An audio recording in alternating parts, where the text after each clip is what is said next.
Olá,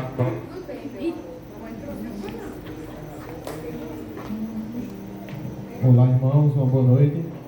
Vamos iniciar mais um culto de louvor, adoração e pregação da palavra de Deus.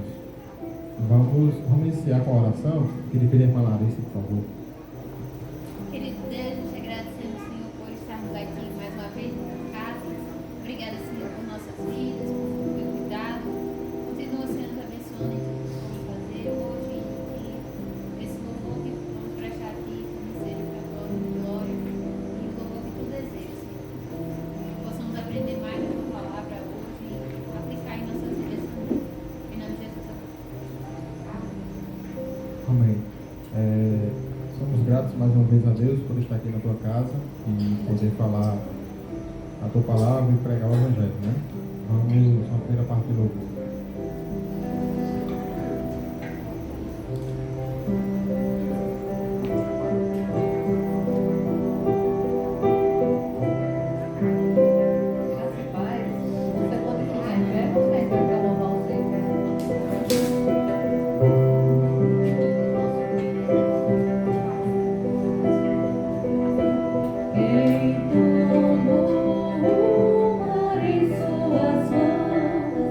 Quem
Sim, eu amo.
30 de abril, o último dia do mês de abril, né? Falta aí pouco menos de 6 horas para encerrar o mês. Começa maio. O que você vai fazer nesse pouco menos de 6 horas? Sair daqui para casa, jantar, tomar banho e dormir, né? Outros vão só se banhar e dormir, ou vai para outro local. Mas pouco menos de 6 horas, o que você vai fazer, né? A Bíblia diz que Jesus voltará em breve. Será a segunda volta dele aqui na Terra. Ele vem nos buscar. Só que ele não disse o dia, nem hora, nem minuto, nem segundo. Pode ser já, pode ser daqui a um dia, uma semana, um mês, um ano. E o que você fez para esperar a segunda volta dele? Você está esperando ansiosamente? Ou você está dizendo, segura aí, Deus, não vem agora não, né? O que você está fazendo? Que a gente possa refletir na segunda volta dele, né? A gente possa dizer, Senhor, volte logo. Maranata, né? Exatamente. Que a gente possa estar sempre esperando nele, chamando sempre Maranata, né? Que possa ser o mais breve possível, né? A gente está vendo como é que está aí as coisas aí no mundo, então que ele possa voltar. Amém? Agora mais uma parte de louvor e depois eu passo com a palavra.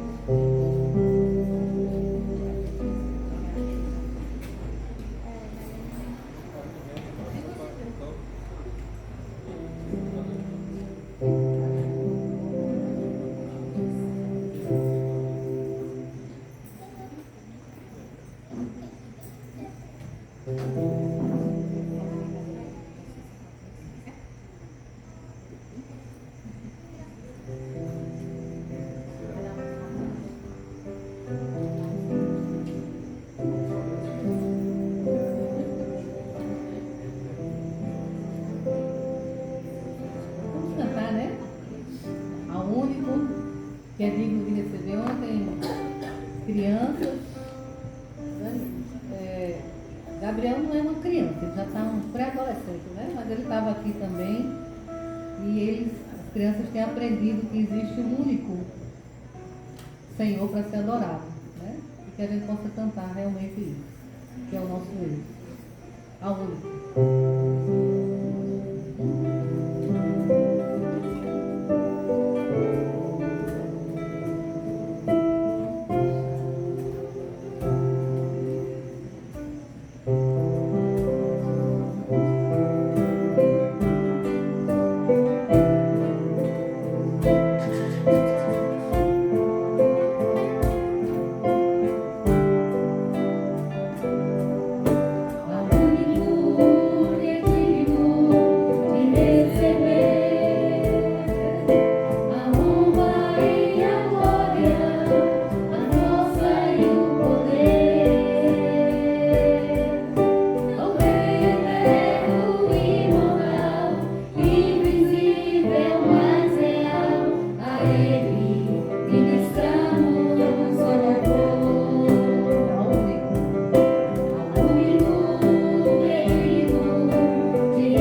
Antes das crianças, vamos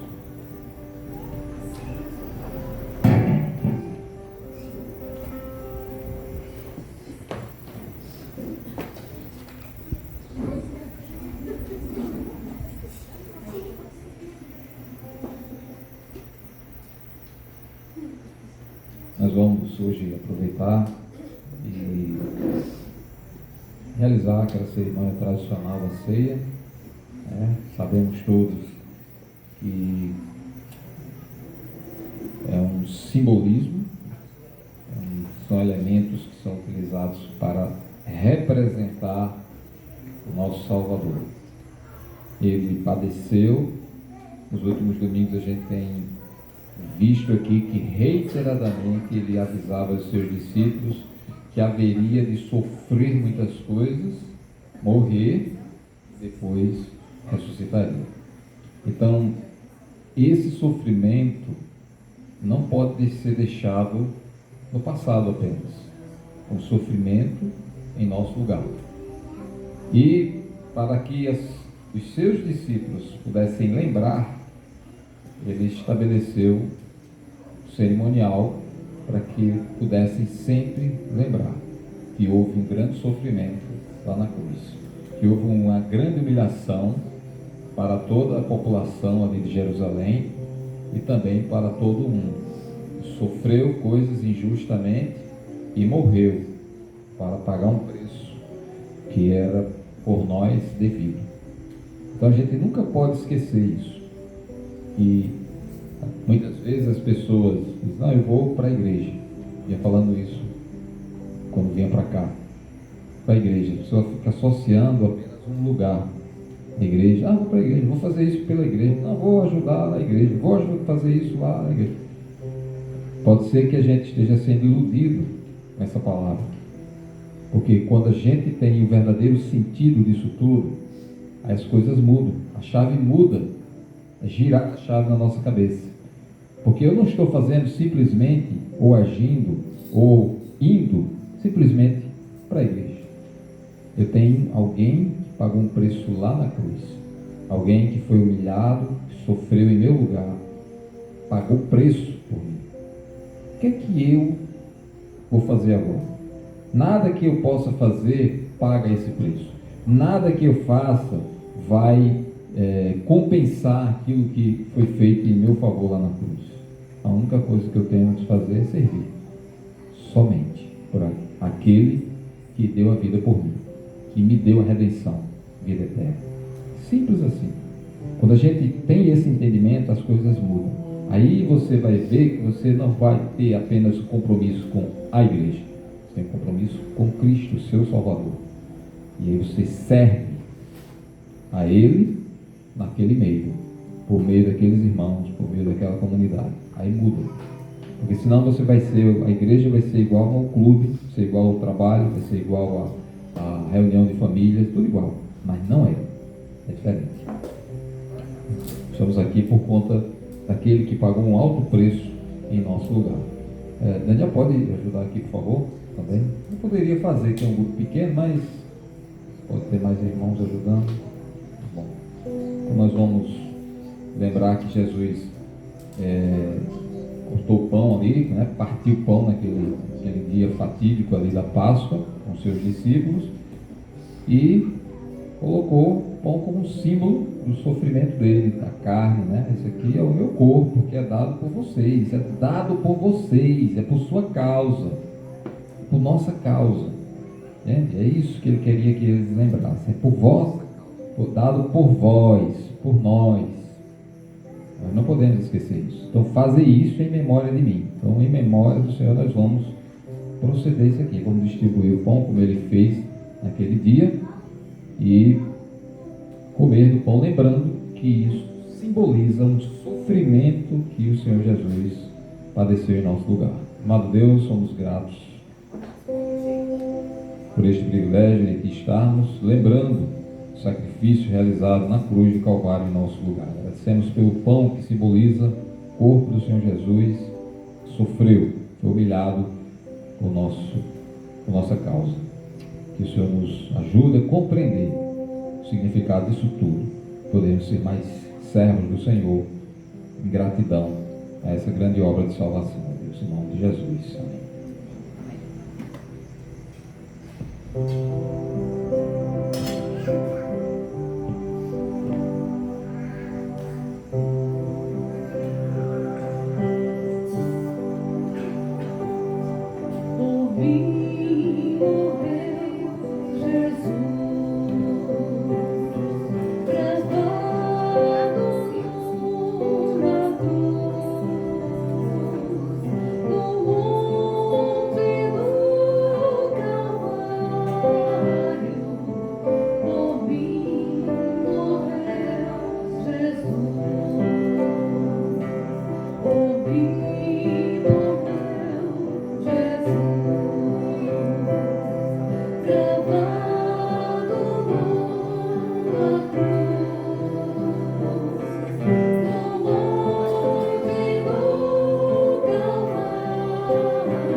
Ele partiu o pão e deu aos discípulos e declarou que aquele pão simbolizava o corpo dele, que era dado, que era entregue, que ia padecer sofrimento no lugar da gente. Aí disse: comei dele em memória de mim. Em memória do Senhor Jesus, comamos o pão.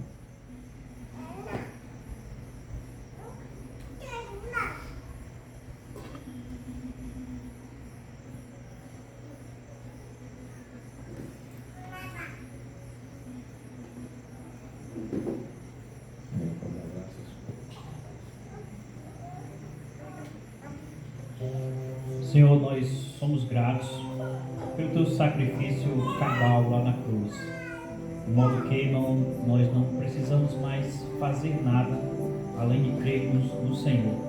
Nossos pecados foram perdoados pelo teu sangue e por isso nós te agradecemos pelo teu chamado e pela tua vida em nós. Agradecemos por tudo que fizeste. No nome de Jesus que nós agradecemos.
E ele continua apresentando outro elemento, que é o cálice, o vinho, e diz que esse cálice agora é a nova aliança no sangue dele, né? E deveriam se lembrar dele toda vez que beber. Então, em memória de Jesus, pelo sangue derramado lá na cruz, que não mais de animais, e sim do Filho de Deus. Então, em memória dele, nós vamos beber do cálice.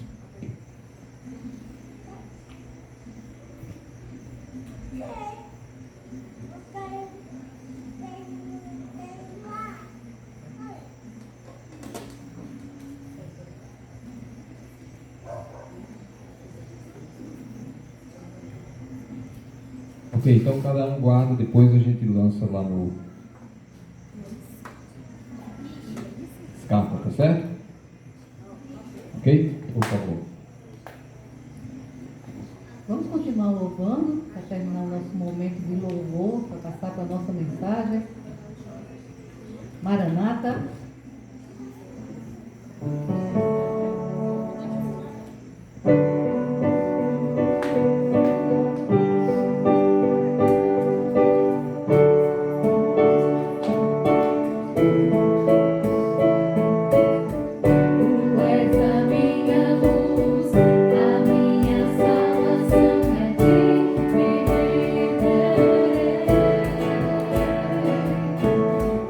Se a teu lado estou, sei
Crianças?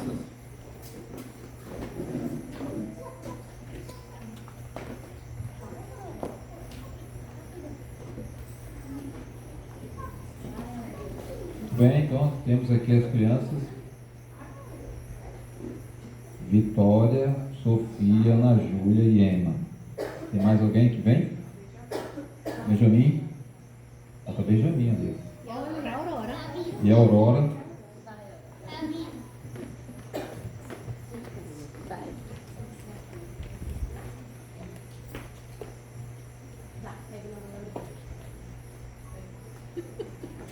Fica com ela, pode ficar com ela. Ok. Tudo bem, Aurora. Tá tudo certo. Viu? Tá tudo tranquilo. A Benjamin aí feliz, contente. Né? Vamos orar por estas crianças. Né? Amado Deus, somos gratos por estas crianças aqui em nosso meio. Rogamos a tua proteção para suas vidas. Que elas tenham um momento especial agora, aprendendo também mais um pouco da tua palavra. Tenham suas vidas protegidas pelo Senhor e orientadas pela tua palavra. Em nome de Jesus. Amém. Ok?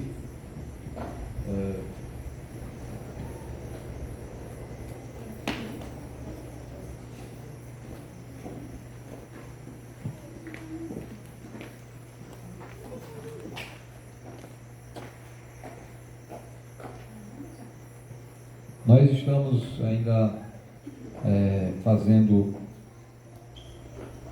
nossa leitura no livro de Marcos. Estamos no capítulo 9, versículo 35 até o 37. Nós vamos fazer mais uma vez essa leitura. E ele, assentando-se, chamou os 12, capítulo 9 de Marcos, versículo 35. Certo? Vamos ler até o 37. E ele, assentando-se, chamou os 12 e lhes disse: se alguém quer ser o primeiro, será o último e servo de todos. Trazendo uma criança, colocou-a no meio deles e, tomando-a nos braços, disse-lhes: qualquer que receber uma criança tal como esta em meu nome, a mim me recebe. E qualquer que a mim me recebe, não recebe a mim, mas ao que me enviou. Estamos aqui, mais uma vez, naquele momento que Jesus convoca os 12. Eles vinham pelo caminho até chegar em Cafarnaum, chegaram, entraram numa casa, que muitos supõem que seja a casa de Pedro, o lugar onde Jesus se abrigava muito, naquele período ali, quando ele estava na Galileia. Era o lugar de refúgio de Jesus. E o objetivo de Jesus era estar com os 12, com os seus discípulos, porque ele estava ensinando coisas, estava já no seu momento de seguir a trajetória até Jerusalém. Estava concluindo o seu ministério ali na Galileia. Na verdade, Marcos agora registra aí os últimos acontecimentos de Jesus na Galileia, antes de ele seguir para Jerusalém. E aqui, uma coisa preocupante para Jesus, que ele questiona alguma coisa que os discípulos vinham discutindo pelo caminho. Se Jesus pergunta, pode ser que alguns podem ter pensado: não, mas Jesus não sabia. Claro que ele sabia de todas as coisas. Então ele tinha noção exata daquilo que estava acontecendo ali. E ele faz uma pergunta para mostrar várias coisas. Jesus de vez em quando faz perguntas.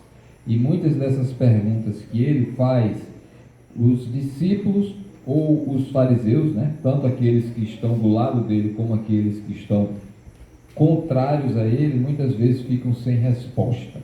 Eles não têm resposta para isso. Nesse momento, Jesus questiona e eles ficam sem resposta, não porque não haja uma resposta, mas porque eles estão envergonhados daquilo que eles deveriam responder. Estão envergonhados dos fatos, da verdade. E a verdade era que no meio do caminho eles estavam disputando posições no reino de Deus. O reino está chegando.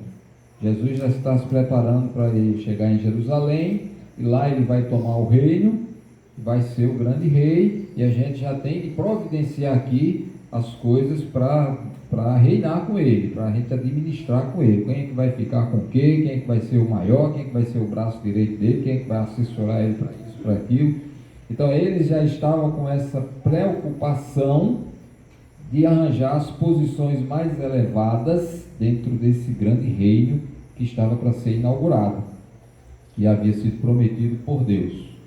E esse tipo de comportamento aqui nós sabemos, nós que vivemos neste momento aqui na nossa sociedade, que é bem próprio do sistema político que está em vigor na nossa sociedade. As pessoas estão muito preocupadas em ocupar posições importantes no governo. Então eles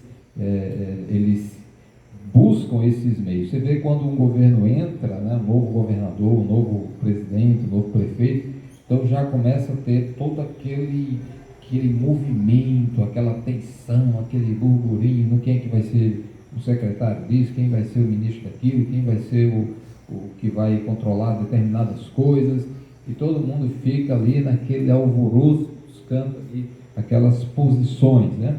Então é característica mesmo dos sistemas de governo que nós temos no mundo.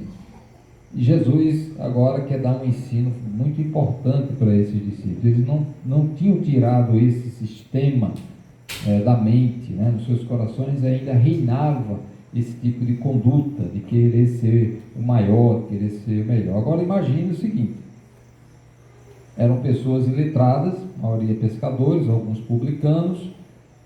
Imagine agora assumir um reinado, né? E que posição eles vão ter, né? Então pessoas que eram ignorantes lá, de repente vão se posicionar no lugar de honra. As pessoas vão passar e vão cumprimentar, vão se dobrar perante eles, né? Puxa, nunca imaginei eu, um pescador lá, que ficava lá no mar da Galileia buscando aqueles peixes lá, aquele negócio todo, e agora serei cumprimentado pelas pessoas que estarão lá reconhecendo a minha posição de alto poder, de alta posição, de alto prestígio, né?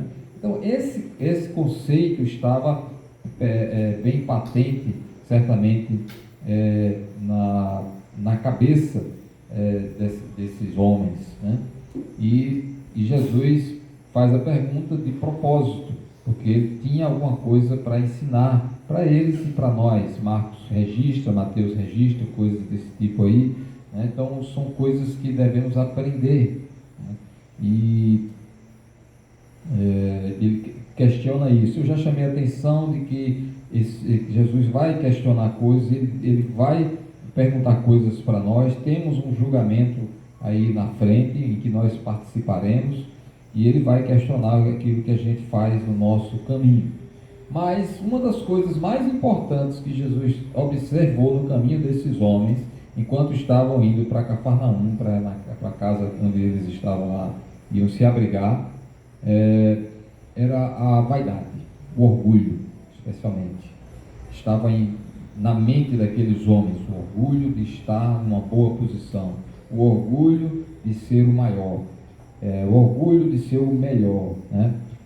No mundo não basta apenas as pessoas serem grandes. Se você procurar ver as revistas, as notícias, né, são os grandes empresários. Sim, mas quem é o maior? Quem é o homem mais rico do mundo? Alguém já ouviu falar nisso? Quem é o homem mais rico do mundo? Elon Musk era acho que o passado dele no mexicano. Você vê, né? Um está lá na busca primeiro, aí o outro está lutando lá para superar. Daqui a 2 anos, não, mas não é mais de um desses aí. Agora tem um outro que superou todos eles. E se você olhar a maioria deles, né, principalmente tem revistas especializadas nessas coisas, você vê que são muitas pessoas, né? Você tem os 100 mais ricos do mundo, mas ninguém está preocupado com quem é o centésimo. As pessoas estão preocupadas com quem é o primeiro. E o centésimo é mais rico do que a maioria da população do mundo todo, né?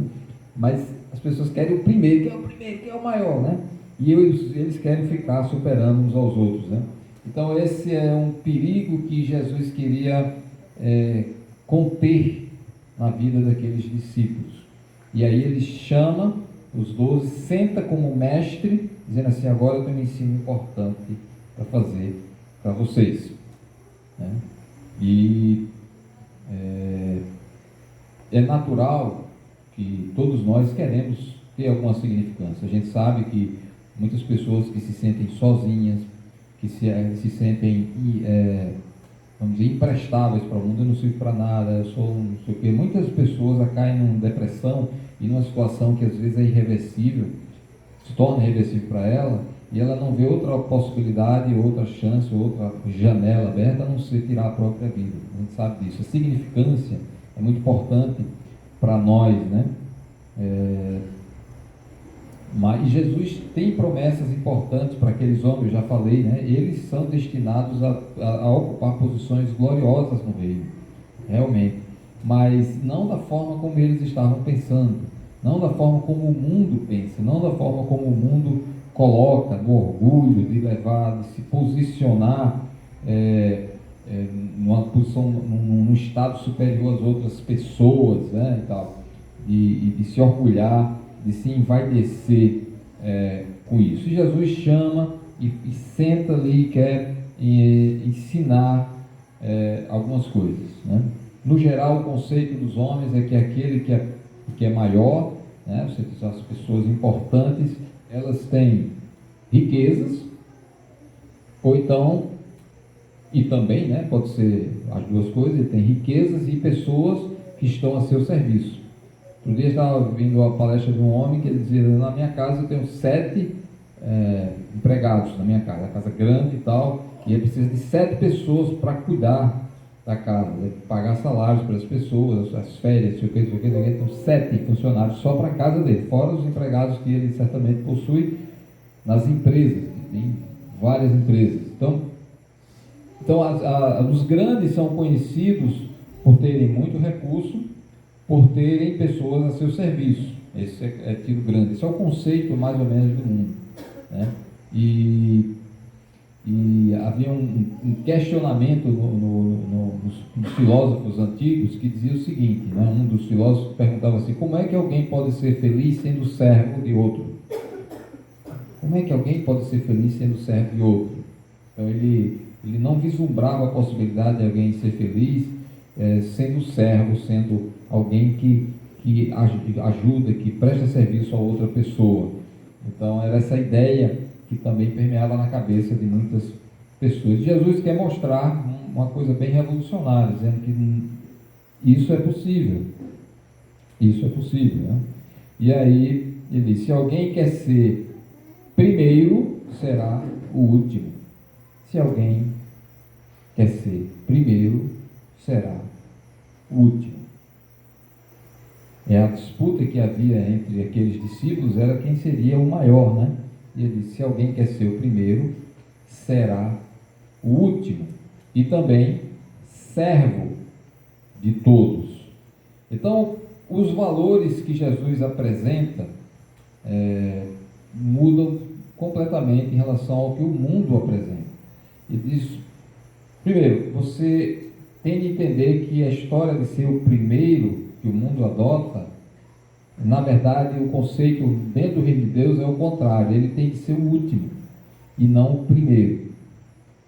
E ele não vê aquele que está em primeiro no reino, não é aquele que é servido por muitas pessoas, mas é aquele que serve todos. Observe que ele diz assim: servo, versículo 35, não é servo de um, não é servo de dois, servo de todos. Ele está a serviço de todos, está pronto para servir a todos.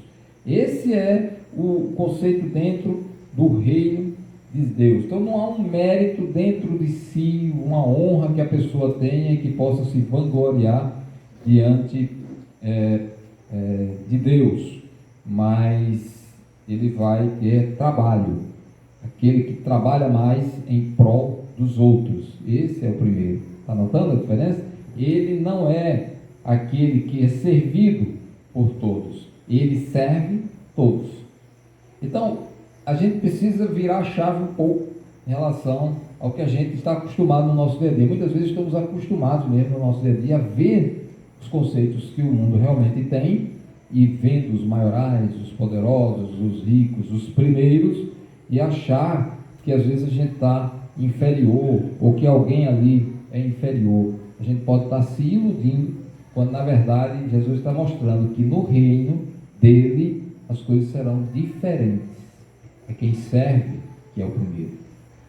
E muitas vezes o servo nem sabe que é isso. Ele nem sabe, nem tem noção de que ele é o primeiro, mas ele é o primeiro. Isso que Jesus diz. Então ele usa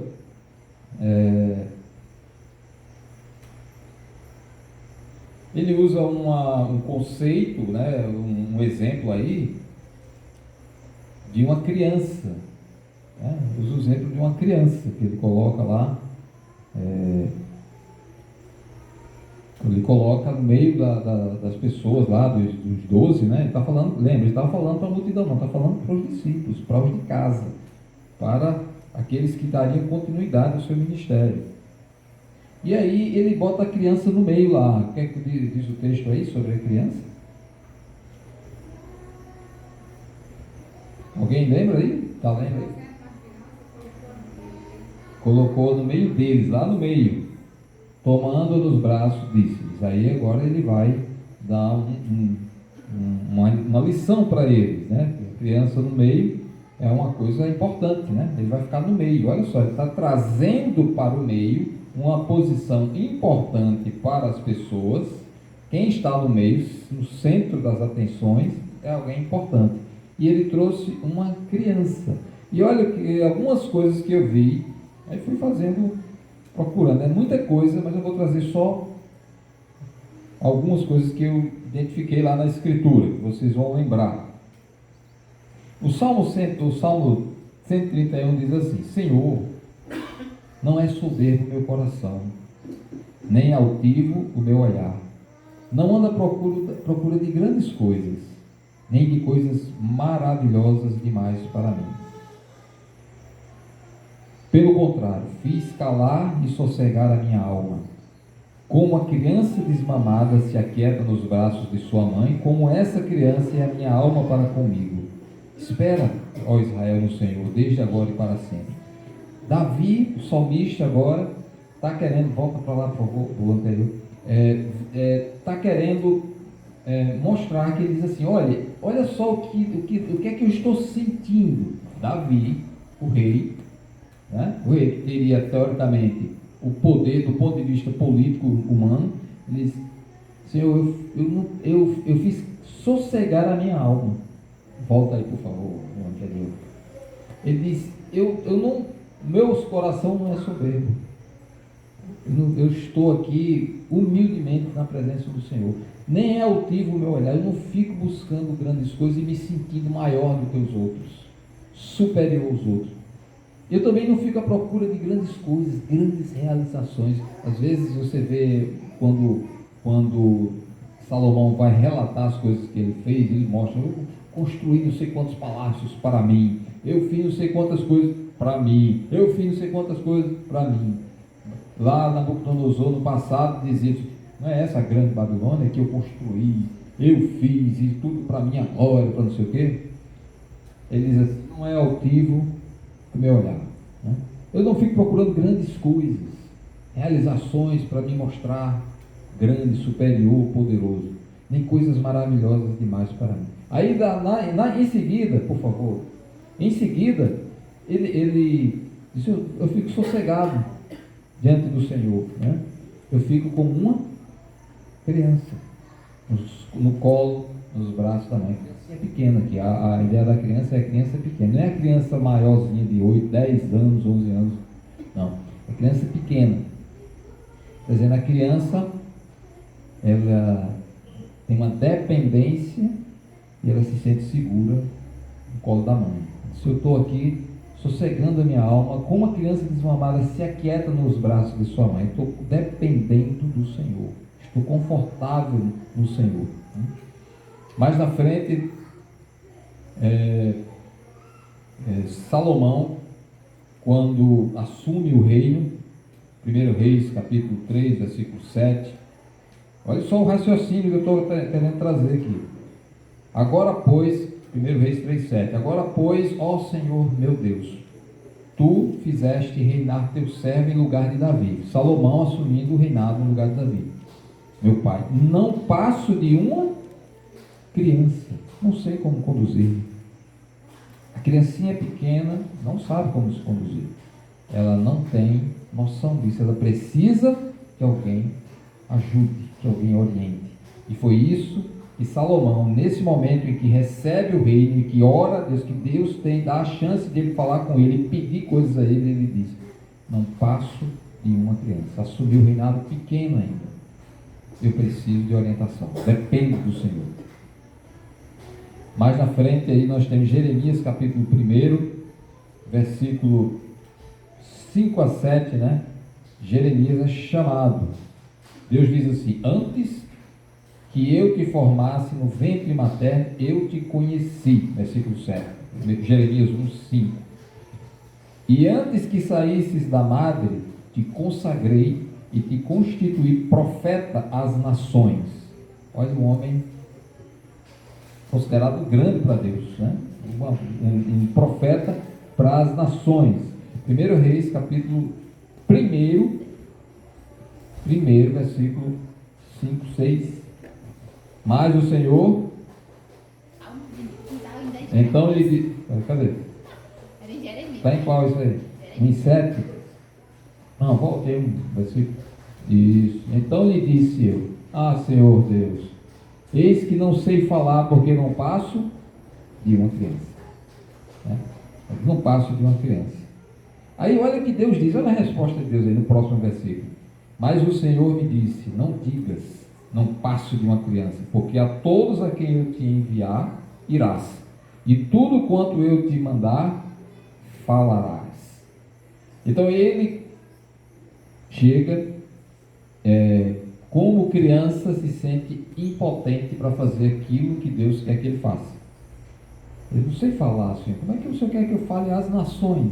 Uma criança, eu sou como uma criança, não sei nada.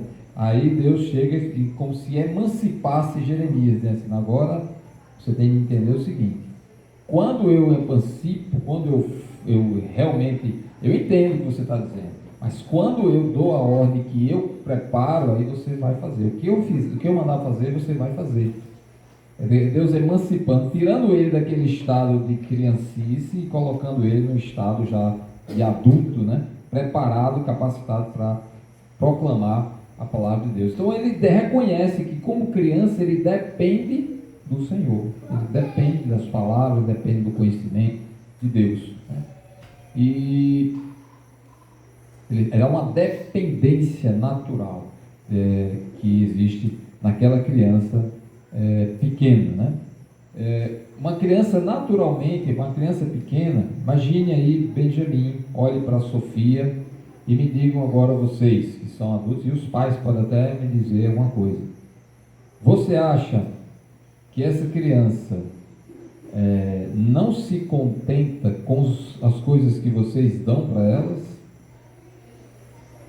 Você acha que Benjamin está preocupado em receber os melhores brinquedos das melhores lojas que tem nos shoppings mais sofisticados do planeta? Você acha que ele está preocupado com isso? Você acha que ele não se satisfaria se não tivesse brinquedo, mas se tivesse alguns objetos em que ele pudesse usar e brincar? Ele não tem a noção de que tem uma coisa muito sofisticada demais por aí. O mundo atual coloca isso, impõe isso, joga na propaganda, joga no visual, dizendo assim: se você não der esse brinquedo para o seu filho, ele vai crescer perturbado, vai ficar louco, ele vai morrer, ele vai se suicidar, porque você não deu essa coisa maravilhosa, esse celular de última geração para ele. Está nem aí. Ele olha a felicidade dele, está ali com a mãe dele, sorrindo, está nem aí. E a gente se preocupa, né? Quem dá o melhor para os nossos filhos. Ele não está preocupado com isso, né? Ele não está preocupado. A sociedade impõe várias coisas. Alguns casos chegam a dizer assim, eu estou dando tudo, já tenho recurso, eu vou dar tudo para a criança. Tudo o quê? Tudo que ele não pediu. Aí você dá todo tipo de coisa que ele não é que ele não pediu, é que ele não precisa. Se dá todo tipo de coisa e acha que pelo fato de dar do bom e do melhor, está fazendo bem para a criança. Você tem dinheiro, mas você não tem tempo.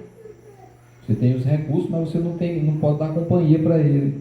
Você tem reuniões de negócio, mas você não pode parar um tempo lá, ficar uma tarde com o seu filho. Aí você dá brinquedos, você dá celulares, aí você vai dar viagens, você vai dar carro, todo tipo de coisa que para ele seria talvez bom, né? Ele gostasse o luxo, né? Coisa chique, coisa sofisticada e tal, mas faltou a sua companhia.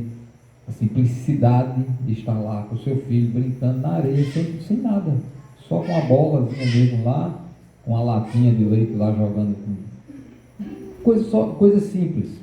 E a gente complica as coisas, né? E a criança aqui, quando Jesus está falando, está dizendo isso, né?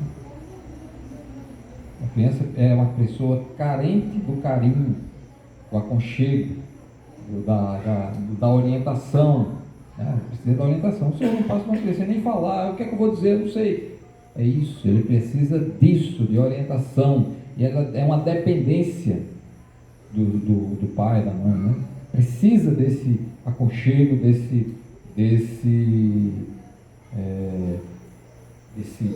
dessas coisas mais simples, e a gente está perdendo isso. Essa simplicidade, essa humildade, essa simplicidade da criança é que está em destaque aqui, né? Mas a ideia vai um pouquinho além, né? Porque a Bíblia fala da criança como uma pessoa humilde, né? Então, por exemplo, Mateus 18 e versículo 3 diz assim: em verdade vos digo que se não vos converterdes e não vos tornardes como crianças, de modo algum entrareis no reino dos céus. Depois, em Marcos, ele também diz assim: quem não recebeu o reino de Deus como Marcos 10,15, quem não recebeu o reino de Deus como uma criança, de maneira nenhuma entrará nele. Então, a ideia de receber como se fosse uma criança, né? A ideia da humildade diante de Deus, do reconhecimento da grandeza diante de Deus, de reconhecer que depende do Senhor. A ideia é isso. E além disso, ele vai além, porque na cultura daquela época, diferentemente de hoje você tem muitos movimentos buscando, teoricamente, supostamente, defender os interesses das crianças, né? E em alguns casos eu considero que são muito legítimos, em outros são algumas tendências para manipular o futuro dessas crianças, né? Mas no geral é legítima essa proteção. Em tempos antigos, criancinhas pequenas não tinham valor, jamais elas poderiam ser o centro das atenções, como Jesus colocou a criança ali no centro, mas eram pessoas sem valor. A criança só ia ter algum valor quando crescesse, se tornasse uma pessoa já mais madura, né? Mas enquanto criancinhas elas não eram consideradas, não tinham valor, né? Eram desprezadas até. E aí Jesus traz esse conceito que ele já não traria talvez hoje, se fosse falar na sociedade moderna, que hoje as crianças já são super valorizadas. Você não pode mais reclamar com seu filho, você não pode mais disciplinar o filho, que já tem 1001 instituições e pessoas querendo prender você, matar você, e lá vai aquele negócio todo, né? Porque agora a criança é super protegida, você não pode disciplinar, você não pode corrigir, deixa ela crescer sem disciplina, né? Aí quem é que vai corrigir? É o governo? São essas pessoas que defendem que a criança não pode ser disciplinada, não pode ser corrigida? Elas vão depois corrigir, elas vão proteger a criança do mal que elas podem fazer, dos erros que elas vão aprendendo a fazer ao longo da infância e na juventude? Quem é que vai dizer o que é certo para elas, para agir? Aí você tem, para que existe polícia, para que existe prisão, para que existem leis? Justamente para corrigir os infratores, né? Quem é que vai corrigir essas crianças lá na frente se elas não forem corrigidas logo cedo no âmbito da sua família, no aconchego do lar? É a polícia? são outras pessoas de outras facções, de outros grupos, que vão ser inimigas delas e vão disciplinar porque ela fez algo contra eles lá? Ou ela vai fazer algo que a sociedade vai dizer que é errado, e aí a sociedade mesma vai disciplinar, vai corrigir, vai colocar dentro de uma instituição de correção, ou, se for de maioridade, dentro de uma penitenciária? É assim que vai ser? Então, estamos esquecendo isso, né? Então, a criança não tinha isso. Hoje ela tem muitas proteções, mas naquela época não tinha. Então Jesus usou esse conceito porque era conhecido e que ela não era muito valorizada. E aí ele usa esse conceito de desprezo, né, que havia em relação à criança. E aí ele usa a humilhação como um sinônimo aí também. Tanto é que em Mateus 18 ele diz assim: aquele que se humilhar como esta criança, este é o maior no reino dos céus. Mateus 18,4, ele associa a criança pequenininha com o sentido de humilhar-se, né, de estar ali sem valor, né, de se considerar sem valor, sem grandes importâncias, sem ambições, sem projetos grandiosos. Olha para essa criança, que projetos grandiosos esse menino tem, se não está feliz, sorrindo e brincando, né? Então, a simplicidade, a humilhação, isso que Jesus está dizendo aqui. Essa humilhação, essa simplicidade é que valoriza a pessoa no reino dos céus. O humilde é que é valorizado no reino dos céus, né? E ela não tem noção que ela seja tão valorizada por Deus. E nós sabemos que Jesus valorizou muito as crianças, né? Deixe vir a mim. Não interrompa o caminho. Não feche o caminho. Não feche as portas, porque deixe elas virem para mim, né? Não faça isso, porque Deus está observando. E ele fala até de um grupo de anjos que estão o tempo todo como que guardando essas crianças e intercedendo diretamente, com acesso direto, linha direta com o Pai. Então, a criança, dependendo do jeito como é tratada, a pessoa vai ter que responder diretamente a Deus em algum momento, né? Então, há uma importância muito grande que Deus dá às crianças pequenas, né? Porque elas realmente ficam completamente dependentes. Se você soltar uma criancinha dessa para ele, não vai conseguir sobreviver. Se você soltar um jacaré, ele consegue viver sozinho. Uma cobra, ela vai, se vira, tudo. Mas uma criancinha dessa não, depende, né? E aí Jesus usa muito esse simbolismo, né? E quem se humilhar como uma criança é humilde, ele é o maior no reino de Deus. E ele não tem consciência disso. O maior no reino de Deus nem tem consciência de que é o maior. Porque se ele tivesse a consciência, ele talvez se orgulhasse disso. Se envaidecesse, eu sou o maior, porque eu sou humilde, olha só, né? E aí observe Atos capítulo 10, nós vemos o grande exemplo que é ensinado pelos apóstolos, né, na pregação para todas as pessoas. Atos 10, 38, quando a pregação do Evangelho acontecia no mundo, ele dizia assim, como Deus ungiu a Jesus de Nazaré, Atos 10, 38, com o Espírito Santo e com poder, o qual andou por toda parte, fazendo o quê? O bem e curando a todos os oprimidos do diabo, porque Deus era com ele. Fazendo o bem e curando a todos os oprimidos. Fazendo o bem e curando a todos os oprimidos. Em outros momentos, Jesus dizia, eu vim para servir e não para ser servido. O maior exemplo que nós temos de serviço é o de Jesus. Porque ele, sendo Deus, assumiu a forma humana, passou pelo processo de vida do homem humilhado, né? Porque Deus na forma humana, e depois se submete a sofrimento, dor, morte. Então não tem ninguém, não há outro exemplo maior de humildade do que esse. Não há, porque ele é Deus e assume a forma humana e submete aos sofrimentos do homem, até a morte, injusta inclusive, né? Então esse é o maior exemplo. Então, o maior exemplo que nós devemos seguir, Jesus. Olha para ele e você vai ver se você está perto ou longe, né, do padrão. As coisas são meio paradoxais, as palavras de Jesus são paradoxais, né? Quem quiser ser o primeiro, será o último. Olha, paradoxo é uma coisa difícil. O paradoxo é o quê? É algo que aparenta ser contraditório. O que a gente precisa para desvendar o mistério é entender o significado que está ali.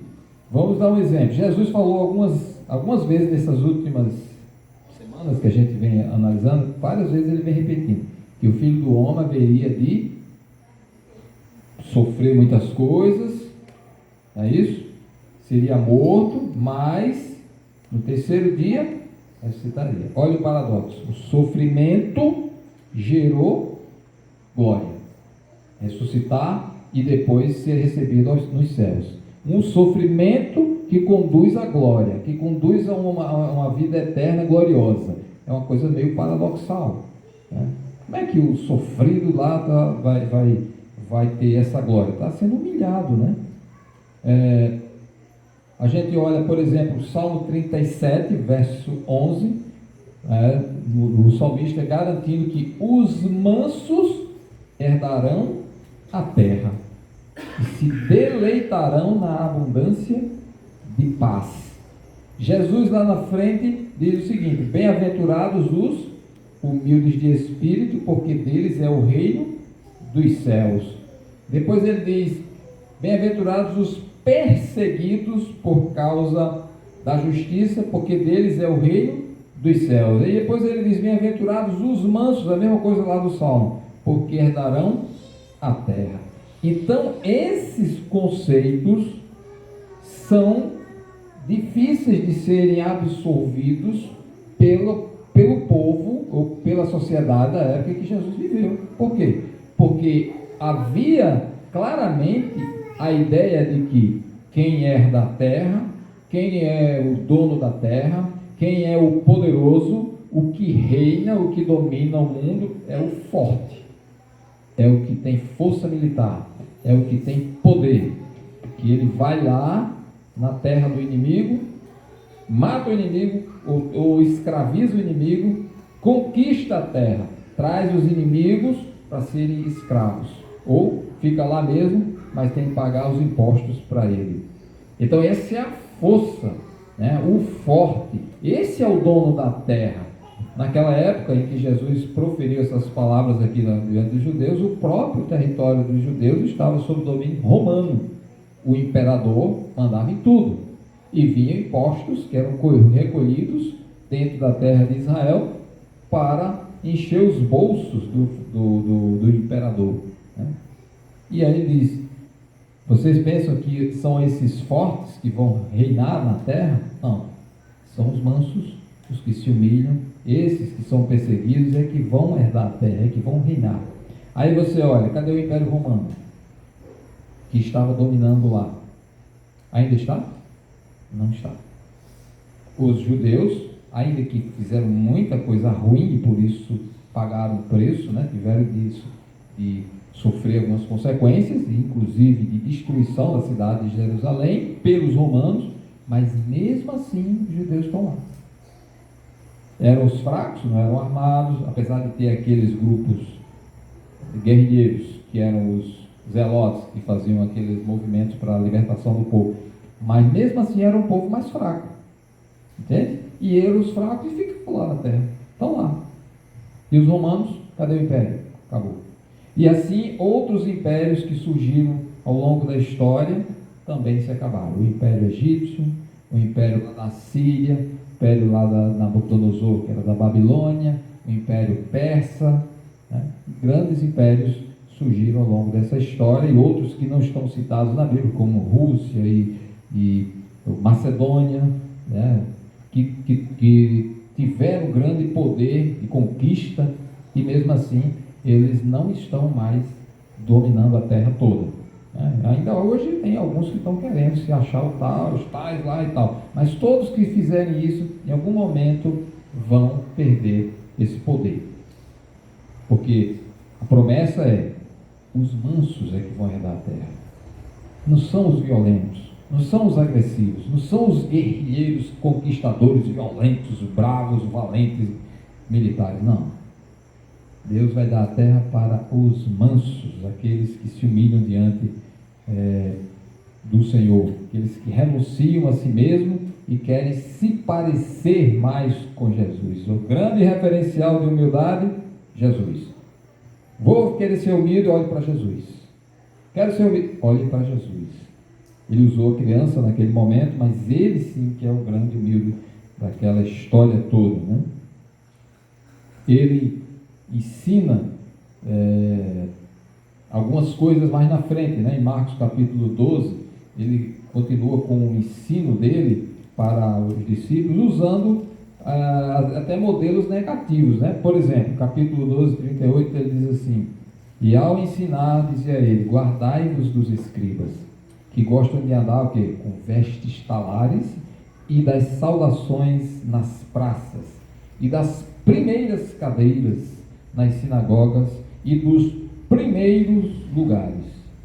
Ele diz, não é esse o modelo que vocês devem seguir, buscar os primeiros lugares e querer ser conhecidos e ser saudados como pessoas importantes na sociedade. Não é essa a busca do seguidor de Cristo, não é isso. Ele estava na casa de um dos principais fariseus, pessoas importantes na sociedade dos judeus naquela época, Lucas 14, 7, e aí ele estava só observando. Diz o texto que ele reparava os convidados. Esse principal sacerdote chamou ele para comer lá, uma refeição. E aí ele ficava observando os convidados. E eles escolhiam os primeiros lugares. Depois a gente entra nesse detalhe da cultura lá, mas quero chamar a atenção só disso aqui. Escolhiam os primeiros lugares. Aí Jesus, olhando, disse: quando por alguém vocês forem convidados para um casamento, por exemplo, não procure o primeiro lugar, para não suceder que, havendo um convidado mais digno do que tu, aí você seja levado a sair daquele lugar de importância, né? Pelo contrário, ele dá o outro exemplo. Ele diz assim: pelo contrário, quando você for convidado, versículo 10, né? Lucas 14, 10, quando você for convidado, fique no último lugar, porque quando vier o que te convidou, ele pode dizer: não, venha mais para frente, que você é mais digno, né? Então, os que realmente, ele mostra aqui que existe um contraste com o que a sociedade valoriza em relação ao que o reino de Deus quer. Então, ele estava na casa desse principal fariseu e aconteceu isso, né? E mais na frente ele diz assim, no capítulo 23 de Mateus, versículo 3, ele diz: fazei e guardai o que eles ensinam, mas não imitem eles nas obras, porque eles dizem coisas e não fazem. Mateus 23, 3. Né? Você ficava da hora. Né? Então, de Mateus 23, 3. Ainda em Mateus 23, ele diz, no versículo 11: o maior dentre vós será vosso servo. Será vosso servo. Vosso servo. Então, o serviço é o grande diferencial nessa história de ser maior. É quem serve, quem serve, quem serve. O que é que você tem que pode servir ao outro? O que é que eu sei que posso servir ao outro? Qual é a minha habilidade, a minha capacidade, ou o meu tempo? O que é que eu tenho que pode ser útil no serviço para os outros no reino de Deus? Essa é a ideia.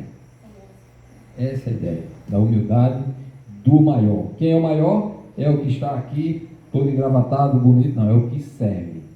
O maior, o que está aqui, ele tem de aprender a servir. Ele pode estar servindo, pregando, ensinando e fazendo outras coisas também. Mas se a gente não tem nenhum sentimento de serviço, nenhuma coisa que possa servir, que lugar eu vou ocupar no reino de Deus? Não sirvo nada. Não sirvo em nada. Que lugar eu vou ocupar? É estranho a pergunta? Essa é a pergunta que a gente tem que fazer para a gente. Um exemplo, né, que nem do exemplo que eu estava citando aqui de Benjamin e de Sofia, que não tem noção de que é grande. Havia uma história de um rico vaidoso, né, insolente, e de um homem chamado Lázaro, que era pobre, um mendigo. E a Bíblia diz que os dois morreram, Lázaro foi para o seio de Abraão e o rico foi sepultado. E lá ele consegue enxergar Lázaro. Lázaro não sabia, mas o fato de ele ser humilde e certamente servo, né, isso não pela pobreza, mas por ser servo, por ser humilde, ele estava consolado. Ele não sabia que ele era grande, ele não sabia que ele era maior do que o rico. Veio saber depois da morte. Ele era maior do que o rico. Estava consolado, mas não que ele estivesse orgulhoso lá agora, porque está vendo o rico numa situação difícil, porque ele não via, provavelmente, mas porque ele estava consolado. Essa é a ideia, não tem a vaidade, não tem um orgulho lá, né? E os que menos esperam alguma coisa, às vezes, são os que estão no primeiro lugar. Com esse exemplo aqui de quem senta longe do primeiro lugar, de que está afastado do primeiro lugar, que fica lá humilde, essa é uma das situações que representam aquelas frases de Jesus: muitos últimos serão primeiros e primeiros serão últimos, né? E aí quem está no último lugar que se humilha, não vou sentar lá no primeiro lugar, que aquele lugar é de importância, eu não me sinto tão importante. E quem está na posição daquele publicano que estava lá, batendo no peito: Senhor, seja propício a mim, porque eu sou um pecador, né? Ele está lá humilde, se colocando no último lugar. O fariseu lá na frente, todo cheio de orgulho e tal, se achava muito posicionado, né? E Jesus garantiu que quem saiu justificado foi o publicano. Ele não sabia, não soube. Só depois da morte dele, certamente ele soube que ele era maior do que o fariseu. E aí, outro exemplo é os que menos esperam alguma coisa, eles não têm a menor expectativa de que vão ter o primeiro lugar e vão ter. Jesus contou a história de um homem que era dono de uma vinha e saiu recrutando pessoas. No início da manhã, recrutou alguns: vocês estão trabalhando? Não, estamos não, vamos para a vinha. Daqui a pouco, de 9 horas, foi procurar mais gente. Não estou trabalhando não, bota para a vinha. Mais tarde, 3 horas da tarde, foi atrás de mais gente. Está trabalhando? Não, estou não. Vamos para a vinha. Aí chegou 5 da tarde, ainda tinha gente desocupada ali. Vocês não estão desocupados? Aí infelizmente ninguém nos contratou. A gente está sem trabalho hoje. Então vamos para a vinha. Eles foram. Trabalharam 1 hora. Quando foi lá depois, ele mandou o encarregado pagar. Aí pagou a diária para todos eles. Aí vocês conhecem a história, né? Que aqueles que começaram de manhã reclamaram: puxa, aquele outro trabalhou 1 hora, passei o dia todo aqui e recebeu o mesmo salário que eu. Mas ele disse: eu disse a você que ia dar o pagamento justo para você, e eu estou dando. Mas para esse aqui, ele ele foi desprezado, ninguém contratou ele. Eu estou dando o mesmo pagamento, estou sendo bom com ele. Eu não estou sendo injusto com você, paguei justo para você, mas eu estou sendo gracioso com ele, estou sendo bom com ele. A bondade de Deus aí em destaque, né? E ele disse: você acha que esse homem que foi trabalhar 1 hora, no final da tarde, de 5 às 6, você acha que ele esperava 1 denário de salário? Não esperava, não. Talvez ele disse: eu vou receber pelo menos um pouquinho que dê para comprar o pão quando eu chegar em casa, né? Mas o dono da vinha foi muito bondoso com ele e deu o salário do dia todo. Ele certamente saiu muito feliz. Ele não imaginava, ele não esperava, mas ele tinha sido desprezado o dia todo. Ninguém chamou ele para trabalhar. Só aquele homem que foi bom no final da tarde chamou. Então tem gente que nem espera e vai receber a posição de honra. Vai receber a posição de honra.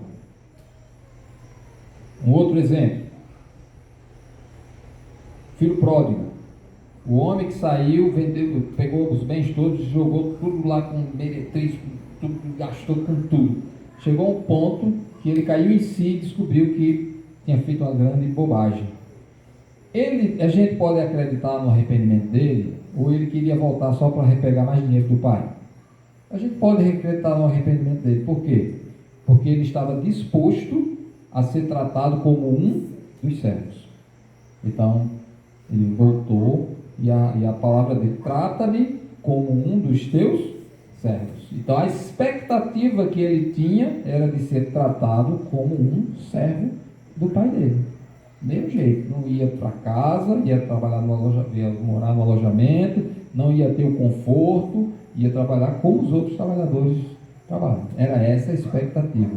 Mas a graça de Deus, a humildade dele, né, foi lá, e a graça do Pai, né, a bondade do Pai, superou a expectativa dele, que esperava ser tratado como um dos empregados, mas foi tratado como um filho. Mas ele se humilhou. Né? E outro exemplo que a gente encontra é que Jesus ensina que você pensa que é só quem é pobre que é humilde? Não, os ricos também podem ser humildes. E aqueles ricos que têm bens, que têm recursos e que usam de forma adequada para o reino, que ajuda os necessitados, sem serem notados. Uma coisa é eu pegar aqui os meus 50 milhões que eu tenho de dólares lá na minha conta, galera, e chegar aqui e avisar para todo mundo, está gravando, viu? E dizer assim, ó pessoal, vou fazer uma bondade, eu sou muito bom. Vou pegar esses meus 50 milhões de dólares, foi dólares que eu falei? Foi dólares? Então vou pegar esses meus 50 milhões de dólares e vou fazer doações a instituições de caridade, o povo na rua. Eu vou até levar a câmera para filmar, para mostrar para vocês, né, como eu sou bom, né? E aí eu posso fazer isso. Mas olha o que Jesus ensinou aqui para um homem que chamou ele para dar um banquete. Lucas 14, versículos 13 em diante, ele diz: antes, ao dares um banquete, porque ele havia convidado quem? Volta aqui o versículo, por favor, galera. Hã? Okay. Olha só os convidados dele: amigos, irmãos, parentes, vizinhos pobres. Não, vizinhos? Você acha que eu vou dar um banquete para vizinho pobre que não tem né? Vizinho rico. Qual é a ideia que se passa aqui? É que eles podem dar algum tipo de recompensa para você. Vou chamar o meu vizinho rico, porque ele é do tribunal, não sei de que, e lá eu posso ter algum benefício, quando eu for com minha causa. Vou chamar aquele meu vizinho rico, porque ela produz muito salgadinho de altíssima qualidade, e amanhã eu vou pedir um desconto para ela. Eu vou, entendeu? Vou chamar aquele meu vizinho que tem isso, porque eu sei que vou ter um retorno disso.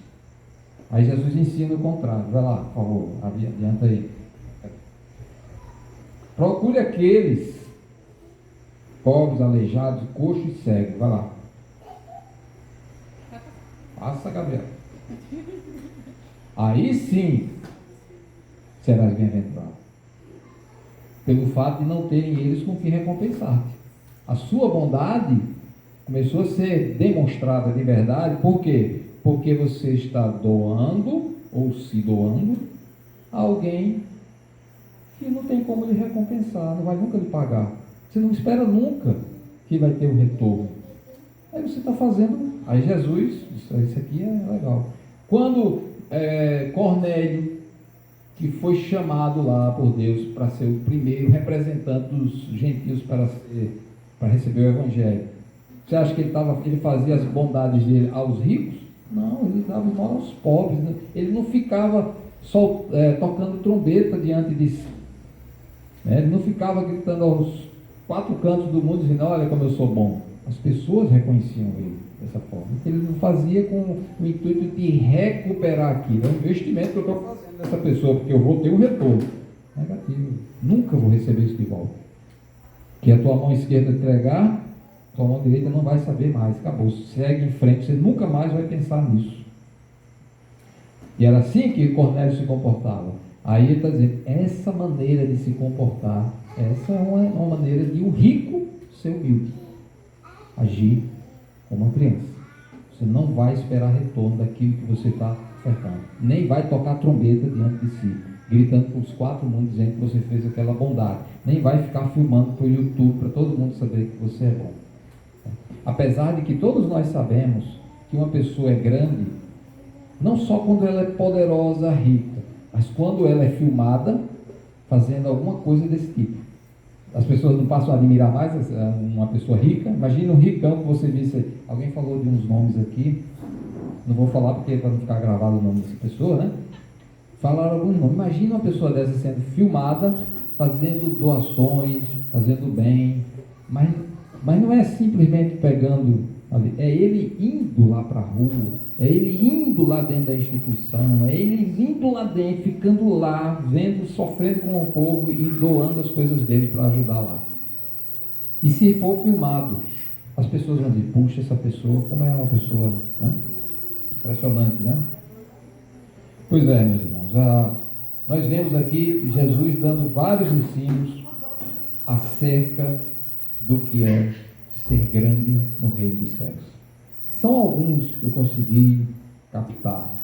Tem muito mais, né? Mas você vê na essência o que Jesus quis dizer, né? Trazendo uma pessoa humilde, dependente, e que você recebendo, por isso que ele diz, quem recebe uma criança desse tipo em meu nome, ou seja, como cristão, como meu seguidor, certamente vai ser grande no reino dos céus, porque é a pessoa dependente, simples, humilde, e você não está desprezando, né? Você, em nome de Jesus, por amor ao Senhor Jesus, você está agindo dentro da comunidade cristã, porque está falando aqui para a comunidade cristã, e você vai dar atenção aos simples. A igreja de Corinto sofria lá, e Paulo foi corrigir essas coisas, né? Os ricos chegam antes, fazem a festança deles, alguns até se embebedam na igreja, e os pobres chegam depois e encontram só os ossos dos pobres dos frangos, né? Que história é essa? Aí ele foi reclamar, essa segregação. Então, agora você tem, qual é o conceito, qual é o ensino de Jesus? Você quer ser grande? Esses ricos aí não são ricos de verdade, são os ricos para o mundo, mas os ricos para Deus fariam o quê? Eles vão receber a criança. O que é a criança nesse caso aí? Os meus irmãos pobres. Vamos esperá-los aqui para fazermos a nossa refeição juntos. Tudo que os ricos aqui doaram, essas doações para essa refeição serão úteis para os nossos irmãos mais pobres. A criancinha que Jesus está falando, são esses aí. E o rico agora está se tornando criança também, humilde, simples, dependente do Senhor, confiando, porque está fazendo em nome do Senhor, que ele diz, receber em meu nome. Receber em meu nome quer dizer o quê? Estou fazendo alguma coisa por amor a Cristo. Porque estou querendo seguir a Cristo, estou querendo ser parecido com Ele. Aí eu vou esperar o meu irmão mais pobre e vou repartir com ele. Simples assim, sem tocar trombeta diante de mim. Esse é o papel daquele que quer ser seguidor de Cristo, parecido com Ele. E aí Paulo não ia reclamar, Paulo ia se admirar, e ia tecer um elogio para eles, e ia proclamar para todas as igrejas: olha, fiquei admirado com aqueles irmãos lá de Corinto, porque os ricos compartilham com os pobres, eles esperam os pobres, às vezes já tem empregados deles, servos deles mesmo, né? Mas lá ele não pôde fazer isso. Eles estavam se comportando como os discípulos se comportaram aqui, querendo ser maiorais e não se preocuparam com os outros. Até dentro do grupo, 3 queriam ser, 2 aliás, né? Queriam ser maiores do que os outros. Teve uma confusão medonha lá, porque Tiago e João queriam um ficar do lado direito ou do lado esquerdo, e os outros 10 iam ficar lá de fora. Estou exagerando, né?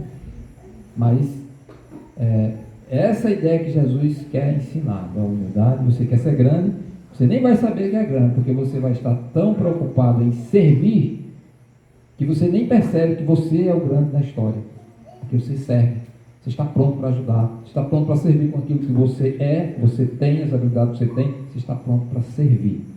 Esse é o grande. Que a gente possa né? Meu papel aqui é tentar entender a palavra, explicar o máximo, da melhor maneira que eu puder, para que a gente possa crescer. Eu tenho a responsabilidade, está gravado, de mostrar que é assim que a gente deve buscar ser imitador de Cristo, servir uns aos outros. Essa é a ideia, né?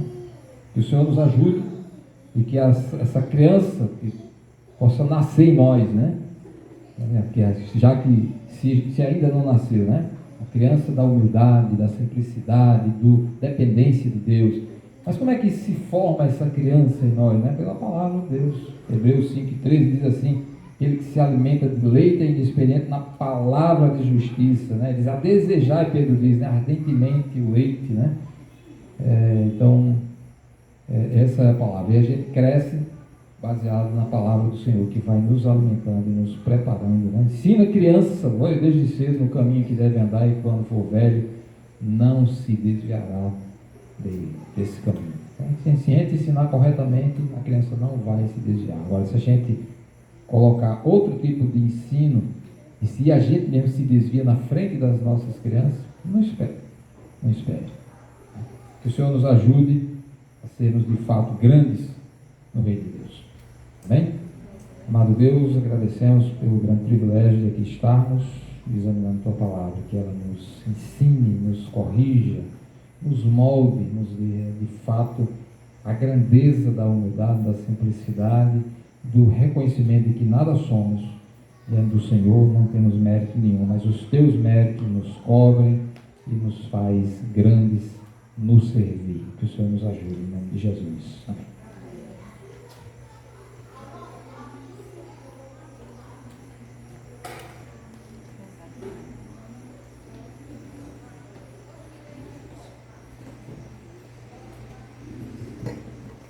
Antes de a gente encerrar com essa música aqui, nós queremos só lembrar amanhã que ela já divulgou, né? Aquela reuniãozinha à tarde, primeiro dia do mês de maio, feriado, do café da tarde aqui.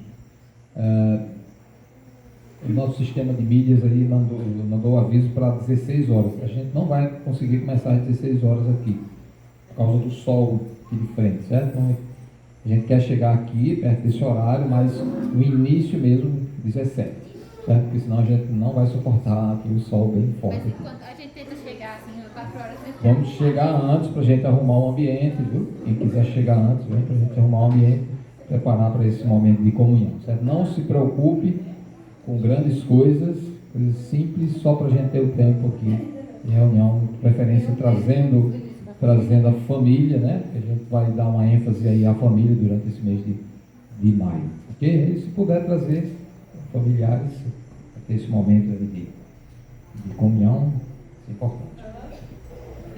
Vamos terminar esse momento, vamos ficar em pé, cantar mais uma vez, Sangue Tudo.